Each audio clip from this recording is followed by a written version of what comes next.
الله أكبر.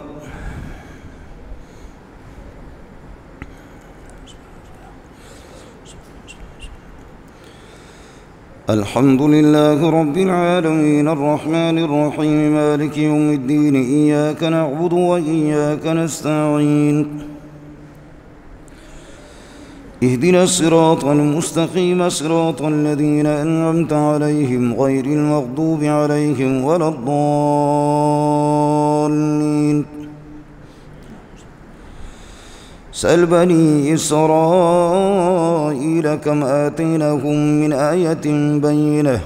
ومن يبدل نعمة الله من بعد ما جاءته فإن الله شديد العقاب.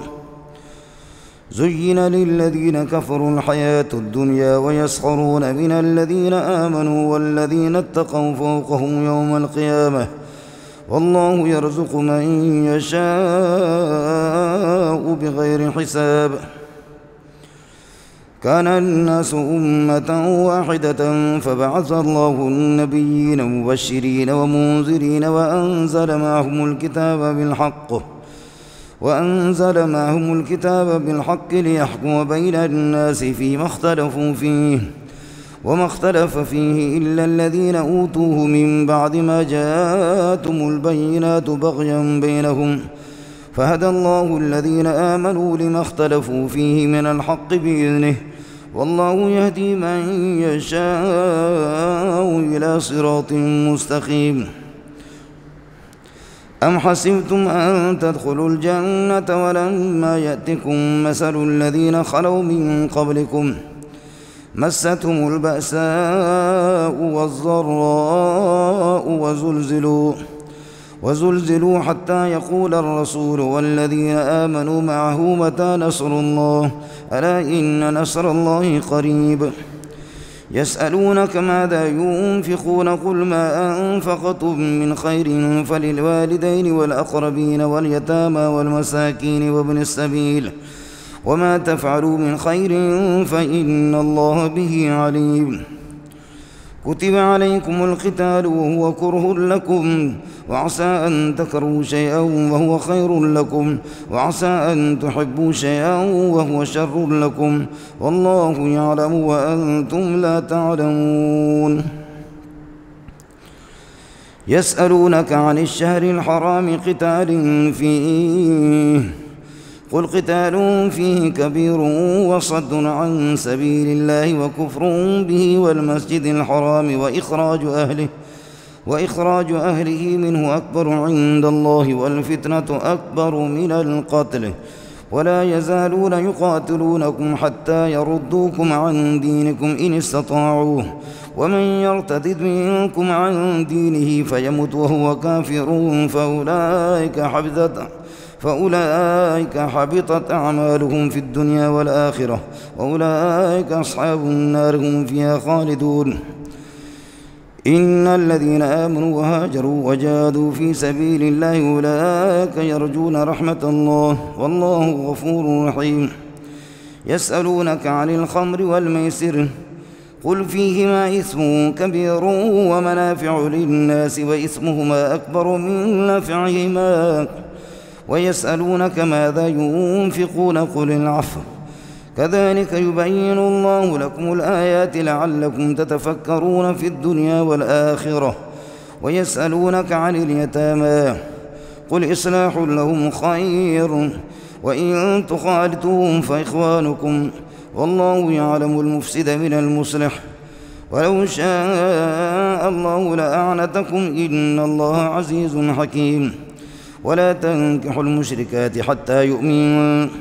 ولأمة مؤمنة خير من مشركة ولو أعجبتكم ولا تنكحوا المشركين حتى يؤمنوا ولعبد مؤمن خير من مشرك ولو أعجبكم أولئك يدعون إلى النار والله يدعو إلى الجنة والمغفرة بإذنه ويبين آياته للناس لعلهم يتذكرون.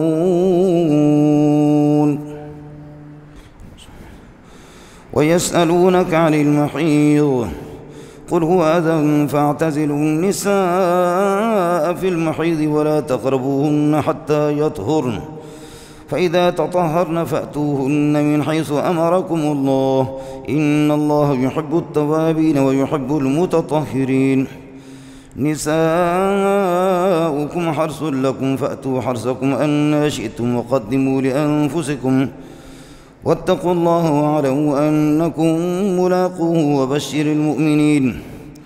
ولا تجعلوا الله عرضة لأيمانكم أن تبروا وتتقوا وتصلحوا بين الناس والله سميع عليم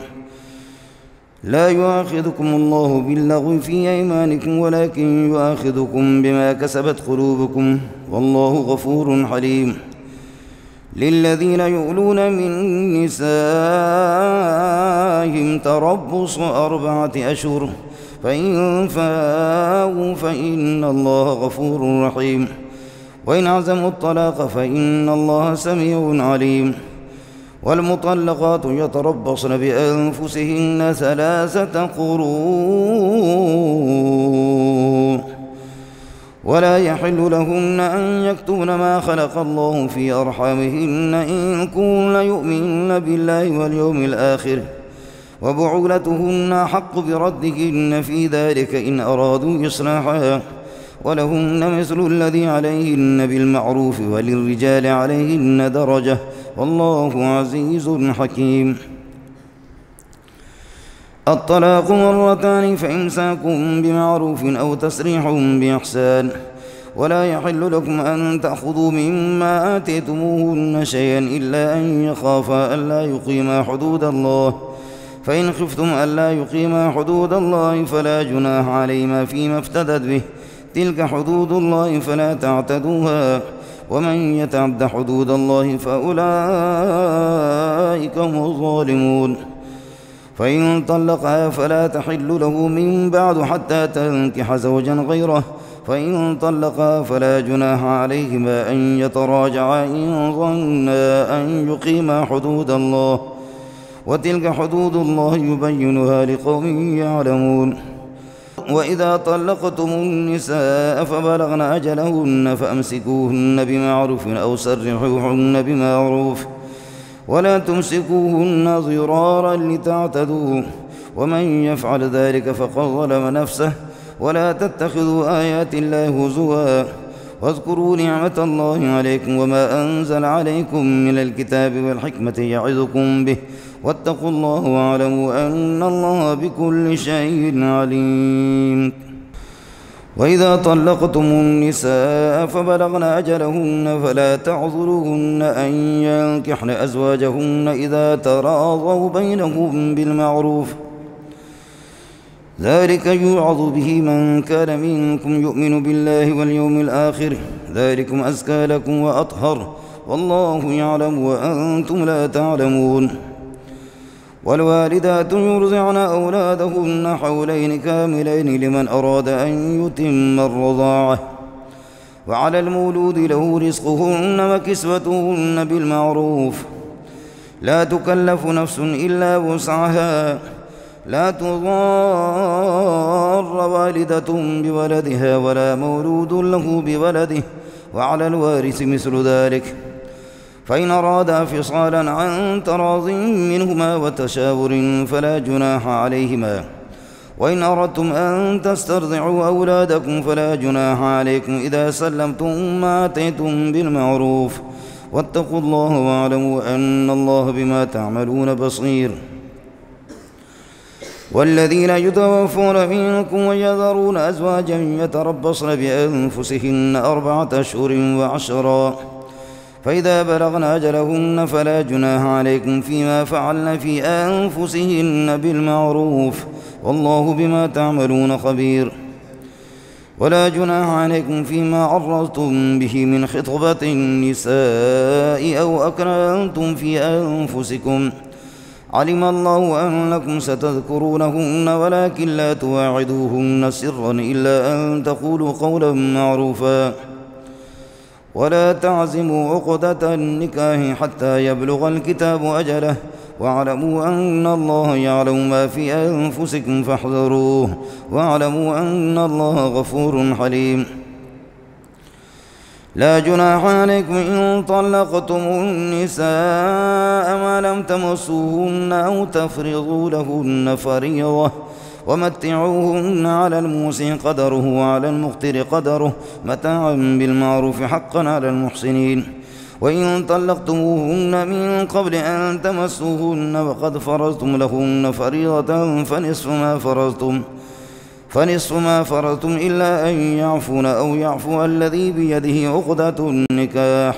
وأن تعفوا أقرب للتقوى ولا تنسبوا الفضل بينكم إن الله بما تعملون بصير. حافظوا على الصلوات والصلاة الوسطى وقوموا لله قانتين. فإن خفتم فرجالا أو ركبانا فإذا أمنتم فاذكروا الله كما علمكم ما لم تكونوا تعلمون. والذين يتوفون منكم ويذرون أزواجا وصية لأزواجهم متاعا إلى الحول غير إخراج فإن خرجنا فلا جناح عليكم فيما فعلن في أنفسهن من معروف والله عزيز حكيم. وللمطلقات متاع بالمعروف حقا على المتقين كذلك يبين الله لكم آياته لعلكم تعقلون. ألم تر إلى الذين خرجوا من ديارهم وهم ألوف حذر الموت فقال لهم الله موتوا ثم أحياهم إن الله لذو فضل على الناس ولكن أكثر الناس لا يشكرون. وقاتلوا في سبيل الله واعلموا أن الله سميع عليم. من ذا الذي يقرض الله قرضا حسنا فيضاعفه له أضعافا كثيرة والله يقبض ويبسط وإليه ترجعون. ألم تر إلى الملأ من بني إسرائيل من بعد موسى إذ قالوا لنبي لهم ابعث لنا ملكا نقاتل في سبيل الله قال هل عسيتم إن كتب عليكم القتال ألا تقاتلوا قالوا وما لنا ألا نقاتل في سبيل الله وقد أخرجنا من ديارنا وأبنائنا فلما كتب عليهم القتال تولوا إلا قليلا منهم والله عليم بالظالمين. وقال لهم نبيهم إن الله قد بعث لكم طالوت ملكا قالوا أنى يكون له الملك علينا ونحن أحق بالملك منه ولم يؤت سعة من المال قال إن الله اصطفاه عليكم وزاده بسطة في العلم والجسم والله يؤتي ملكه من يشاء والله واسع عليم. وقال لهم نبيهم إن آية ملكه أن يأتيكم التابوت فيه سكينة من ربكم وبقية مما ترك آل موسى وآل هارون تحمل الملائكة إن في ذلك لآية لكم إن كنتم مؤمنين. فلما فصل طالوت بالجنود قال إن الله مبتليكم بنهر فمن شرب منه فليس مني ومن لم يطعمه فإنه مني إلا من اغترف غرفة بيده فشربوا منه إلا قليلا منهم. فلما جاوزه هو والذين آمنوا معه قالوا لا طاقة لنا اليوم بجالوت وجنوده قال الذين يظنون أنهم ملاقو الله كم من فئة قليلة غلبت فئة كثيرة بإذن الله والله مع الصابرين. ولما برزوا لجالوت وجنوده قالوا ربنا أفرغ علينا صبرا وثبت أقدامنا وانصرنا على القوم الكافرين فهزموهم بإذن الله. وقتل داود جالوت وآتاه الله الملك والحكمة وعلمه مما يشاء